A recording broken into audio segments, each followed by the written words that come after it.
ತಮಿಳುನಾಡಿಗೆ ನೀರನ್ನ ಹರಿಸಬೇಕು ಅಂತ ಸಿಡಬ್ಲ್ಯೂಎಂಎ ಆದೇಶವನ್ನ ಹೊರಡಿಸಿದೆ. ಅದರ ಬೆನ್ನಲ್ಲೇ ವರುಣದೇವ ರಾಜ್ಯದ ಮೇಲೆ ಕೃಪೆ ತೋರಿದ್ದಾನೆ ಅಂತ ಕಾಣಿಸುತ್ತೆ. ಯಾಕಂದ್ರೆ ಕಾವೇರಿ ಜಲಾನಯನ ಭಾಗದಲ್ಲೂ ಕೂಡ ಇವತ್ತು ಉತ್ತಮ ಮಳೆಯಾಗಿದೆ. ಹೆಚ್ಚಿನ ಪ್ರಮಾಣದಲ್ಲಿ ಒಳಹರಿವು ಹರಿದು ಬರ್ತಾ ಇದೆ. ಈ ಕುರಿತ ರಿಪೋರ್ಟ್ ಇಲ್ಲಿದೆ. ಕೊಡಗು ಜಿಲ್ಲೆಯಲ್ಲಿ ಮತ್ತೆ ಬಿರುಸುಗೊಂಡ ಮಳೆ, ತುಂಬಿ ಹರಿಯುತ್ತಿರೋ ನದಿ, ಹಳ್ಳ ಕೊಳ್ಳಗಳು. ಹಾರಂಗಿ ಜಲಾನಯನ ಪ್ರದೇಶದಲ್ಲೂ ಉತ್ತಮ ಮಳೆ. ತಮಿಳುನಾಡಿಗೆ ನೀರು ಹರಿಸಲು ಸಿಡಬ್ಲ್ಯೂಆರ್ಸಿ ಶಿಫಾರಸು ಬೆನ್ನಲ್ಲೇ ಕನ್ನಡಿಗರ ಮೇಲೆ ವರುಣದೇವ ಕೃಪೆ ತೋರಿದ್ದಾನೆ. ಇಷ್ಟು ದಿನ ಮರೀಚಿಕೆಯಾಗಿದ್ದ ಮಳೆ ಕೊನೆಗೂ ರೈತರ ಮೊಗದಲ್ಲಿ ಮಂದಹಾಸ ಮೂಡಿಸಿದೆ. ರಾಜ್ಯದ ಹಲವೆಡೆ ವರುಣ ಕರುಣೆ ತೋರಿದ್ದಾನೆ. ಕಾವೇರಿ ಜಲಾನಯನ ಪ್ರದೇಶದಲ್ಲೂ ಅಲ್ಪ ಮಳೆಯಾಗಿದ್ದು ಹೊಸ ಭರವಸೆ ಮೂಡಿಸಿದೆ. ಹೌದು, ಕೊನೆಗೂ ಕೊಡಗಿನಲ್ಲಿ ಮತ್ತೆ ಮಳೆಯ ಆರ್ಭಟ ಜೋರಾಗಿದೆ. ಹಾರಂಗಿ ಜಲಾಶಯಕ್ಕೆ ಒಳಹರಿವು ಹೆಚ್ಚಿದ ಹಿನ್ನೆಲೆಯಲ್ಲಿ 5365 ಕ್ಯೂಸೆಕ್ ನೀರನ್ನು ಕಾವೇರಿ ನದಿಗೆ ಹರಿಸಲಾಗಿದೆ. ಬುಧವಾರದಿಂದ ಜಿಲ್ಲೆಯಾದ್ಯಂತ ಗಾಳಿ ಮಳೆಯ ತೀವ್ರತೆ ಹೆಚ್ಚಾಗಿದ್ದು ನದಿ, ತೊರೆ, ಹಳ್ಳ ಕೊಳ್ಳಗಳು ತುಂಬಿ ಹರಿಯುತ್ತಿವೆ. ನಿರಂತರ ಮಳೆಯ ಪರಿಣಾಮ ಕಾವೇರಿ ನದಿಯ ನೀರಿನ ಮಟ್ಟವೂ ಏರಿಕೆಯಾಗಿದ್ದು ಹಾರಂಗಿ ಜಲಾಶಯಕ್ಕೆ ಒಳಹರಿವು ಹೆಚ್ಚಿದೆ. ನಿರಂತರ ಮಳೆಯ ಪರಿಣಾಮ ಕಾವೇರಿ ನದಿಯ ನೀರಿನ ಮಟ್ಟ ಏರಿಕೆಯಾಗಿದ್ದು ನದಿಯ ತಗ್ಗು ಪ್ರದೇಶಗಳಲ್ಲಿ ಮುನ್ನೆಚ್ಚರಿಕೆ ವಹಿಸಲಾಗಿದೆ. ಸಂಪೂರ್ಣ ಭರ್ತಿ ಹಂತಕ್ಕೆ ತಲುಪಿದ ಕಬಿನಿ ಡ್ಯಾಂ. ಕಾವೇರಿ ಕೊಳ್ಳದ ರೈತರ ಮೊಗದಲ್ಲಿ ಮಂದಹಾಸ. ಹೌದು, ಬರದ ನಡುವೆ ಕಾವೇರಿ ಕೊಳ್ಳದ ರೈತರಿಗೆ ಸಂತಸದ ಸುದ್ದಿ ಸಿಕ್ಕಿದೆ. ಕಬಿನಿ ಜಲಾಶಯ ಸಂಪೂರ್ಣ ಭರ್ತಿ ಹಂತಕ್ಕೆ ತಲುಪಿದ್ದು ರೈತರು ನಿಟ್ಟುಸಿರು ಬಿಟ್ಟಿದ್ದಾರೆ.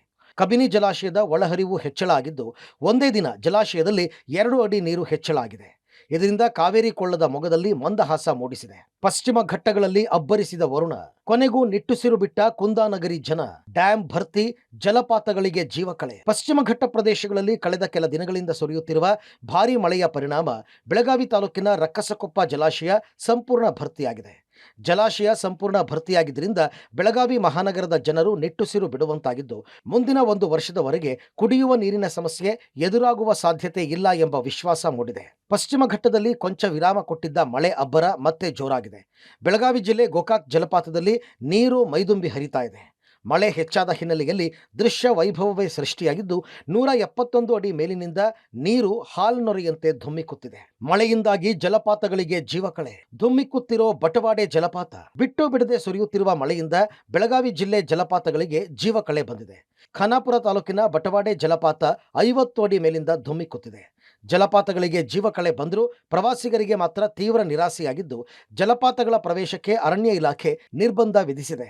ಈ ಹಿನ್ನೆಲೆಯಲ್ಲಿ ಪ್ರವಾಸಿಗರಿಲ್ಲದೆ ಜಲಪಾತಗಳು ಬಣಗುಟ್ಟುತ್ತಿವೆ. ಮಹಾರಾಷ್ಟ್ರದ ಘಟ್ಟ ಪ್ರದೇಶದಲ್ಲಿ ಭಾರೀ ಮಳೆ ಹಿನ್ನೆಲೆಯಲ್ಲಿ ಘಟಪ್ರಭಾ ನದಿ ಮತ್ತೆ ಮೈದುಂಬಿ ಹರಿಯುತ್ತಿದೆ. ಗೋಕಾಕ್ ನಗರ ಶಿಂಗಳಾಪುರ ಮಧ್ಯೆ ಇರುವ ಬ್ರಿಡ್ಜ್ ಕಮ್ ಬ್ಯಾರೇಜ್ ಮುಳುಗಡೆಯಾಗಿದೆ. ಸವಾರರು ಪರ್ಯಾಯ ಮಾರ್ಗ ಬಳಸ್ತಾ ಇದ್ದಾರೆ.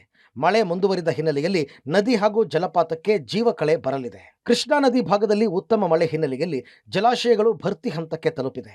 ನಾರಾಯಣಪುರ ಜಲಾಶಯದಿಂದ ಕೃಷ್ಣಾ ನದಿಗೆ ಭಾರೀ ಪ್ರಮಾಣದ ನೀರು ಬಿಡುಗಡೆ ಮಾಡಲಾಗ್ತಾ ಇದೆ.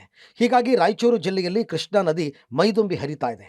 ನದಿ ಪಾತ್ರದ ಗ್ರಾಮಗಳಲ್ಲಿ ಹೈ ಅಲರ್ಟ್ ಘೋಷಣೆ ಮಾಡಿದ್ದು ನದಿ ಪಾತ್ರಕ್ಕೆ ಯಾರೂ ತೆರಳದಂತೆ ಎಚ್ಚರಿಸಲಾಗಿದೆ. ಬಸವಸಾಗರ ಜಲಾಶಯದಿಂದ ನೀರು ರಿಲೀಸ್. ಪಶ್ಚಿಮ ಘಟ್ಟಗಳ ಪ್ರದೇಶದಲ್ಲಿ ಭಾರೀ ಮಳೆ ಹಿನ್ನೆಲೆಯಲ್ಲಿ ಯಾದಗಿರಿಯ ಬಸವಸಾಗರ ಡ್ಯಾಂನಿಂದ ನೀರು ರಿಲೀಸ್ ಮಾಡಲಾಗಿದೆ. ಕೃಷ್ಣಾ ನದಿಗೆ 1,11,064 ಕ್ಯೂಸೆಕ್ ನೀರು ಬಿಡುಗಡೆ ಮಾಡಲಾಗಿದ್ದು ಕೃಷ್ಣಾ ನದಿ ಅಪಾಯದ ಮಟ್ಟ ಮೀರಿ ಹರಿತಾ ಇದೆ. ಒಟ್ಟಿನಲ್ಲಿ ಬರದ ನಡುವೆಯೂ ರಾಜ್ಯದ ಹಲವು ಜಿಲ್ಲೆಗಳಲ್ಲಿ ಉತ್ತಮ ಮಳೆ ಆಗ್ತಾ ಇದೆ. ಸದ್ಯ ಕಾವೇರಿ ಕೊಳ್ಳದಲ್ಲಿ ಭಾರೀ ಮಳೆಯಾಗ್ತಿರೋದ್ರಿಂದ ರೈತರು ಫುಲ್ ಖುಷಿಯಾಗಿದ್ದಾರೆ. News desk, public TV.